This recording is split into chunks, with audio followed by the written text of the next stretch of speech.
Good evening, and welcome to Mass Obscurity. My name is Chewy. Tonight I have for you the definitive list of the top 5 voiceover artists in the business. Now, voiceover artists are generally overlooked, but they really are a very important part of the industry. From the people who give life to our cartoons, to the ones who make gaming a more visceral experience, or even the ones who psych us up for the next upcoming movies. And most of us don't even know their names. After tonight, you'll at least know 5. Why did I make a list of top 5? Everybody does top 10s, and let's face it, you couldn't come up with 5 voiceover artists. Let's blow this time and head for number 5. At number 5, we have a man who's referred to as the king of anime, even though he's admitted he's not a huge fan of it himself. His name is Steve Bloom, and he's most known for doing the voices of Cowboy Bebop's Spike. Haven't we met somewhere before? Love the Toreador thing. Black pants, red jacket, nice look. The jumpsuit does nothing for you. Oh, guess not. Tell me what you're doing here. Let's flip a coin. Heads I tell you, tails we go out on a date. I love the kind of woman that can kick my ass. And Final Fantasy's Vincent. Among many other voices, mostly in anime and video games, he's also the current TV show and video game voice of Wolverine. Wolverine. Hey, Chuck. Been a long time.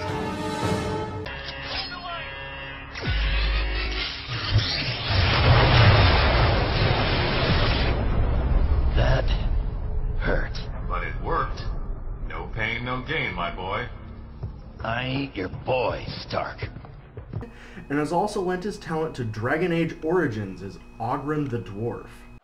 You get a sword or an axe, and are told to go out and defend your city. It's the best thing in the world.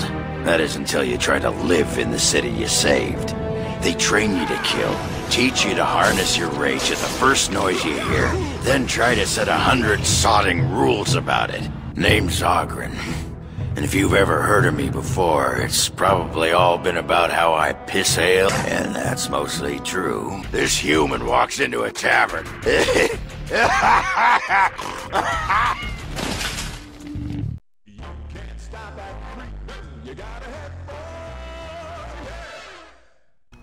At number 4 is a man who every boy growing up in the 80s knows and loves. Recently, he's been voicing Eeyore in the Winnie the Pooh cartoons. Looks like fun. Wish I could have some. Don't want to ruin everyone's good time. And less recently was Monterey Jack in Chip 'n Dale's Rescue Rangers. Now, don't jump to conclusions, Chippo. Maybe he just hates door-to-door salesmen? You can say that again! Look! Crikey! When did he put all this in? You know he had to be on this list, and his name is Peter Cullen, better known as the narrator for Voltron and as Optimus Prime himself. One shall stand, one shall fall. You, who are without mercy, now plead for it? I thought you were made of sterner stuff. Yes, the voice of Eeyore is Optimus fucking Prime. I have witnessed their capacity for courage. And though we are worlds apart, like us, there's more to them than meets the eye. I am Optimus Prime.